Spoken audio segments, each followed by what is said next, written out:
International commercial arbitration is the most popular dispute resolution mechanism, followed by litigation, hybrid mechanism, and mediation. Perhaps not surprisingly, enforceability is the most important factor in the choice of arbitration. The New York Convention's key role in cross-border dispute settlement is reflected in user satisfaction with respect to the enforceability of arbitral awards. High satisfaction in the robust enforcement framework contrasts with low satisfaction in time-consuming and expensive arbitral proceedings. Among other issues, interviewees also spoke about the disenchantment of the international arbitration community with what has been perceived as increased cost and length of arbitral proceedings.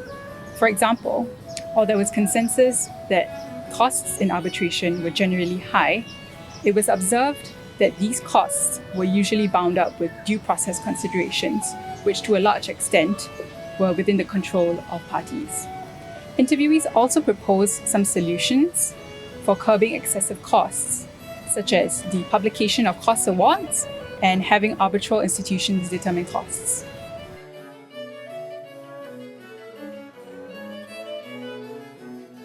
Investor-state dispute resolution, more than half our respondents indicated that they have been involved in an investor-state dispute between 2016 and 2018. According to the majority of respondents to the survey, institutional arbitration is the mechanism of choice to resolve investor-state disputes. However, investor-state arbitration is now facing a serious legitimacy crisis. There is growing discomfort that a relatively small group of privately appointed arbitrators sit in judgment over regulatory measures adopted by states in the public interest. Arising out of the backlash, as we speak, the United Nations Commission on International Trade Law has convened a working group to reform investor-state dispute resolution. Possible reforms include greater use of non-adversarial dispute settlement mechanisms, such as mediation. In the SIDRA interviews, interviewees also discussed the viability of using mediation to resolve investor-state disputes.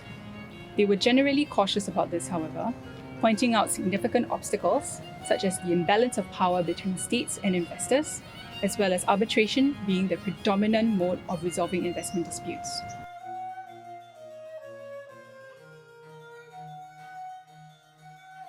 User satisfaction rates with mediation are high across a range of factors, including impartiality, speed, cost, and confidentiality.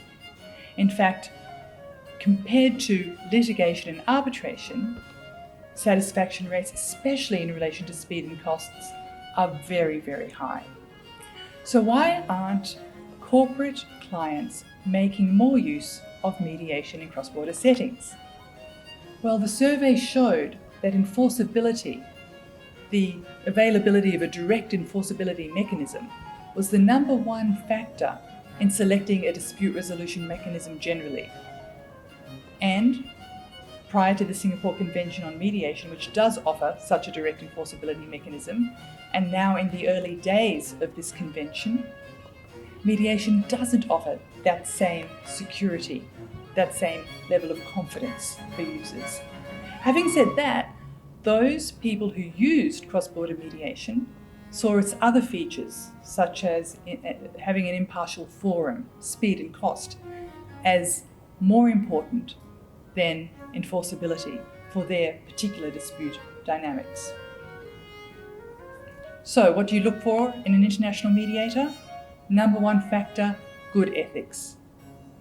But also our users said to us, dispute resolution experience, language, cultural familiarity, and efficiency, good process management, were all factors that they took into account in choosing their mediator. The Singapore Convention on Mediation is the first United Nations treaty to focus on cross-border commercial mediated outcomes. It offers a direct enforcement mechanism for international commercial mediated settlement agreements, kind of a parallel to the New York Convention on Arbitration. Going forward, we're really curious to see how the Singapore Convention might change user perspectives, user dynamics within the international dispute resolution scene.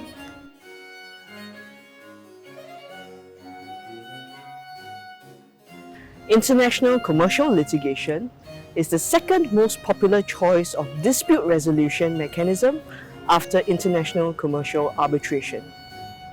In the SIDRA survey 2020, respondents indicated that the top 3 most crucial factors in their selection of dispute resolution mechanisms were enforceability, clarity in rules, and neutrality and impartiality.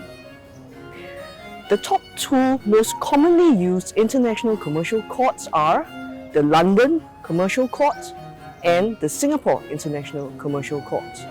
In the SIDRA survey 2020, the respondents also indicated that efficiency is a key factor in selecting commercial courts. There, less than half of the respondents expressed satisfaction with this factor. These findings indicate that enhanced efficiency will increase the attractiveness of international commercial courts. For example, the Singapore International Commercial Court allows for flexibility in its rules of procedure, such as allowing parties to select the rules of evidence which they adopt by consent. Despite the attractive features of international commercial courts, respondents in the qualitative interviews mentioned that arbitration remained a preferred mode of dispute resolution. This was attributed to the fact that enforcement of court judgments remained much more uncertain compared to international arbitral awards, which enforcement was facilitated by the New York Convention.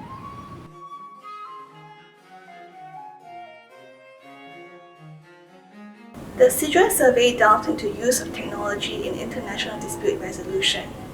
Users indicated that technologies such as e-discovery, due diligence tools, and platforms for the conduct of virtual hearings were useful in both arbitration and litigation. In terms of how useful technology is in mediation, about a third of users rank specific technologies highly. This includes predictive tools, analytics for the appointment of mediators, and negotiation support tools. Interestingly, client users, that is, corporate executives and in-house counsel, were ahead of legal users in recognizing the utility of technology in cross-border mediation. With time, it is expected that technology will play an increasing role in international dispute resolution.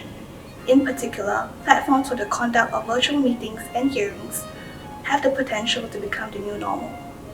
Among the users interviewed, there was a sense that technological innovations have not had a major impact on international dispute resolution. The exception to this was the use of virtual or remote hearings, which has seen a dramatic increase in usage during the COVID-19 pandemic. There was also an interest in the use of predictive analytics for the selection of third-party neutrals such as arbitrators, although the widespread use of such tools appears to remain premature.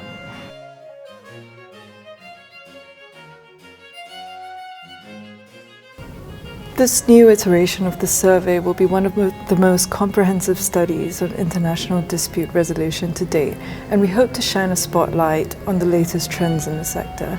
As the global economy continues to weaken, we seek to understand the extent to which parties have turned to third-party funding in disputes. Meanwhile, as the sector has its long overdue conversation on diversity and inclusion, we want to understand how diverse tribunals have impacted user satisfaction with the outcomes of disputes.